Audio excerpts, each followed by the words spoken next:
Hello everyone, welcome to day 11 of starting a startup and welcome to our channel Founderगिरी। तो दोस्तों आज का topic है GTM channels.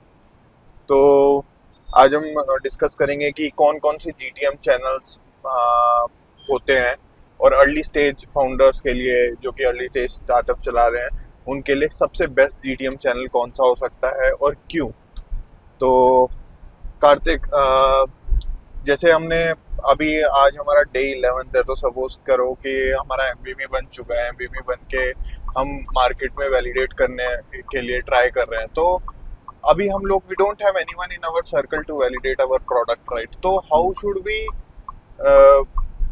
We proceed with our GTM, मतलब हम लोग गो टू मार्केट कैसे करें, कैसे हम लोग कस्टमर्स को अप्रोच करें, कौन सा चैनल जो है वो सबसे ज्यादा सूटेबल है मेरी स्टेज पे।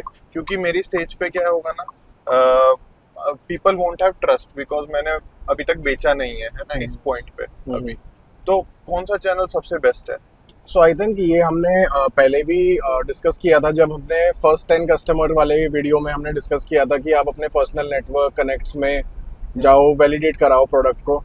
तो प्रोडक्ट का वैलिडेशन हमने ऑलरेडी उधर ब्रीफली डिस्कस किया था। तो इफ़ यू वांट आपको मैं टैग कर दूंगा वो वाला वीडियो, तो आप वो वाले वीडियो में को भी देख सकते हो कि उसमें हम लोगों ने डिस्कस किया था। फिर भी मैं आपको थोड़ा सा क्रक्स बता देता हूँ कि आप अपने पर्सनल नेटवर्क में इवेंट्स के थ्रू इन सब चीज़ों में जा सकते हो। तो एक तो ये आपका चैनल बन जाता है कि आप इवेंट्स के थ्रू कर रहे हो या पर्सनल चैनल के थ्रू या लिंक्डइन रीच आउट कर रहे हो, आप लोग आउटरीच कर रहे हो वहाँ पे, तो वो एक बन जाता है। दूसरा आपका क्या होता है कि जब आपके पास कुछ कस्टमर्स आ जाते हैं, इनिशियल कस्टमर्स, तो जीटीएम का मतलब मैं बताता हूँ। जीटीएम मतलब गो टू मार्केट होता है बेसिकली। तो जिनको नहीं पता होगा उनके लिए बता देता हूँ। तो आपका गो टू मार्केट क्या होगा? सो जब आपके पास वो 10 कस्टमर्स एटलीस्ट हो जाएंगे ना, अलग अलग कस्टमर सेगमेंट से, आपको एक ब्रीफ आइडिया आ जाएगा कि जो मैंने लास्ट टाइम क्वेश्चंस बोले थे कि कुछ क्वेश्चंस के आंसर आपको मिल जाएंगे। जैसे आप सो बेसिकली आपको आइडिया हो जाएगा कि आपके आईसीपी कौन है, आपको पोजीशनिंग किसके अराउंड करनी है, आपका फीचर कौन सा फीचर आपका हीरो फीचर है जो सबसे ज़्यादा आपके लोगों ने यूज़ किया है। आपको बहुत सारे गैप्स ऑलरेडी पता होंगे कि क्या क्या गैप है, तो मार्केट में लोग क्या सॉल्यूशन यूज़ कर रहे हैं। तो उसके वो सब चीज़ों की जब इन्फॉर्मेशन होती है ना, तो आपको पता होता है कि गैप्स क्या है। तो उसके अराउंड आप अपने प्रोडक्ट को पोजीशन करते हो आपकी वेबसाइट पे, या आपका कंटेंट भी आप उसी के हिसाब से डिज़ाइन करते हो, बनाते हो कंटेंट, राइट। तो कंटेंट भी आपका ऐसा होना चाहिए जहाँ पे मैक्सिमम एंगेजमेंट हो। और अगर कंटेंट आपका प्रॉब्लम स्टेटमेंट को डिफाइन कर रहा है और उसका सॉल्यूशन पे भी बात कर रहा है और वो एक्चुअली गैप है, तो वो आपका कंटेंट ऑटोमेटिकली एंगेज करने लग जाएगा लोगों के साथ। तो सबसे पहला चैनल मेरे हिसाब से होता है कि आप सबसे पहले अपना सेल्स कॉल करो, कोल्ड कॉलिंग। क्योंकि अर्ली स्टेज के पास बजट की थोड़ी सी कमी होती है, और सेल्स कॉल क्या होता है ना कि वो उसमें एफर्ट ज़्यादा लगते हैं, ठीक है। मतलब वो बहुत हाई एफर्ट होता है और रिवॉर्ड कम होता है उसके अंदर, लेस रिवॉर्डिंग होता है वो। क्योंकि आपको प्रॉबेबली हो सकता है आपको 100 कॉल करोगे उसमें आपको एक दो ही ढंग के मिले, ठीक है। बट लेकिन आपको आईसीपी अपना पता होगा कि मेरे को किनको टारगेट करना है, तो हो सकता है आप थोड़ा सा प्रिसीजन के साथ टारगेट करोगे। तो कार्तिक इतना समझ में आ गया, कोल्ड कॉलिंग करनी है। बट यार मेरे को एक बात बता, जैसे कोल्ड कॉलिंग में तो बहुत सक्सेस रेट बहुत कम होता है। तो कोल्ड कॉलिंग में तो फिर फाउंडर बर्नआउट हो जाएगा। तो इनिशियल स्टेज पे हम लोग एड्स क्यों नहीं रन कर सकते?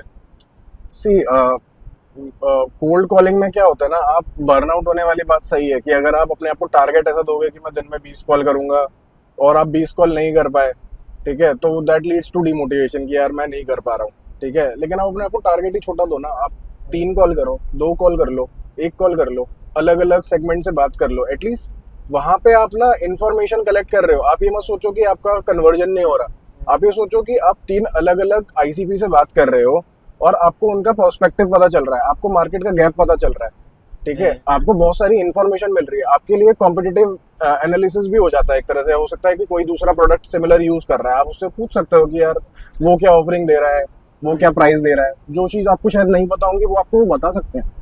ओके, तो इसका मतलब तो एक तरह से ये है कि कोल्ड कॉलिंग में आप कस्टमर से बात कर पा रहे हो, बट अपनी एड्स में आप कस्टमर से बात नहीं कर पा बात रहे। नहीं कर पा रहे, तो आप एटलीस्ट एंगेज हो, आपको पता है कि आप उनसे क्या क्या पूछना चाहते हो, आप पूछ सकते हो, आप बात कर सकते हो डायरेक्टली अपने कस्टमर से। तो वो आपको एक मौका मिल रहा है और I think as a founder आपको करना चाहिए।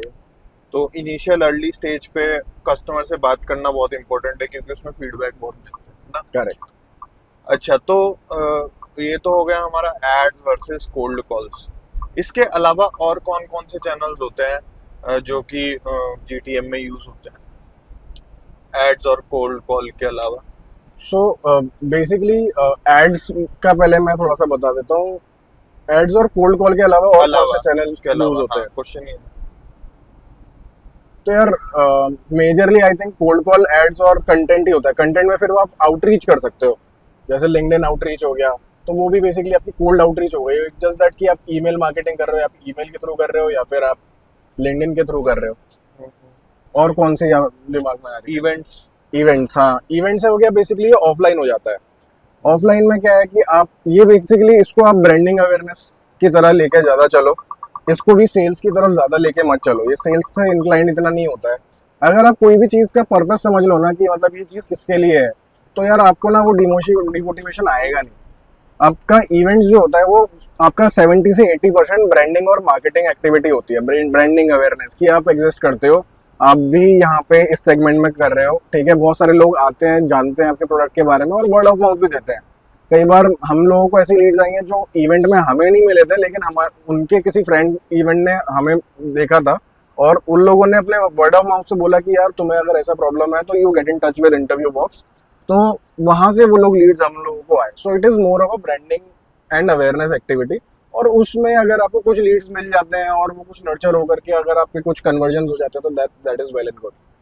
So that can also be a part of your GTM, but at the later stage, once you have, but आप initial stage पे भी कर सकते हो, अगर छोटे छोटे events कर सकते हो, but you can do बड़े बड़े events at the later stage. Okay, suppose let's say मेरे पास I have only budget of GTM के लिए, मेरे पास सिर्फ 25,000 का बजट है पर मंथ। तो शुड आई रन एड्स और should I only rely on cold calls?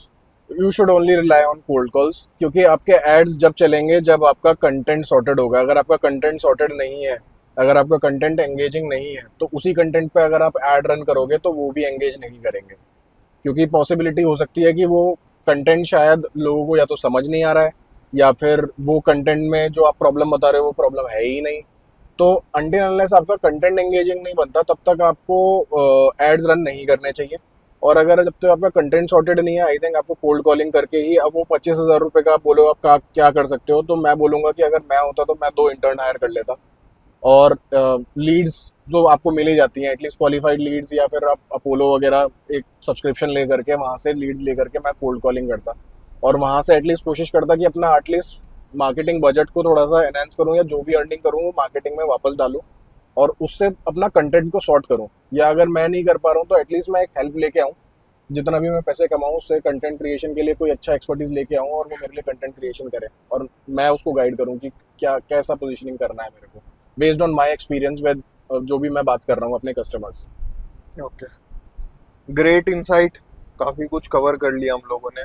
और I think early stage for first 10 customers इतना तो बहुत इनफ है। अगर इतना बहुत कर लिया अच्छे से तो आराम से आपके फर्स्ट 10 का क्या फर्स्ट 100 कस्टमर्स भी आ जाएंगे जल्दी से। तो Kartik, do you want to share something else इसके ऊपर? बस मैं यही क्रक्स बोलूँगा कि यार आप लोग ना सब कुछ करने की कोशिश मत करो कि सारी चीज़ें एक ही बारी में करनी है, सभी चीज़ें करनी है, एड वेड सब एक साथ चलाना है। वो क्या होता है ना कि वो बहुत कंफ्यूजिंग हो जाता है और आपको समझ नहीं आता कि मतलब आप सही डायरेक्शन में जा रहे हो या गलत जा रहे हो। तो स्टेप बाय स्टेप चलो, कोल्ड कॉलिंग करो, कस्टमर से कनेक्ट करो, देखो उनको क्या कंटेंट सूट करेगा, उसके लिए कंटेंट डिज़ाइन करो, क्योंकि बेस्ड ऑन आपके कन्वर्जेशन पे आप कंटेंट वो कर सकते हो। और एक बार कंटेंट सॉर्ट हो जाएगा फिर आप ऐड करो, और बाय द टाइम आप इतने कॉल्स कर चुके होंगे कि आपके 4-5-6 कन्वर्जन भी अगर हो गए होंगे तो उससे जो पैसा आया है वो एटलीस्ट आप कंटेंट में री इन्वेस्ट कर सकते हो, और कंटेंट से करने के बाद और जो ट्रैक्शन आता है और उससे जो आता है वो आप एड्स में री इन्वेस्ट कर सकते हो। एक बार आपके एड्स परफॉर्म करने शुरू हो गए और आपका जीटीएम सॉर्ट हो गया वो स्टेज के लिए, देन आप फंडिंग वगैरह भी ले सकते हो और बड़ा राउंड भी रेज कर सकते हो अगर ज़रूरत है तो। नहीं तो आई थिंक बूटस्ट्रैप भी चला सकते हो, जैसे हमने कल डिस्कस किया था।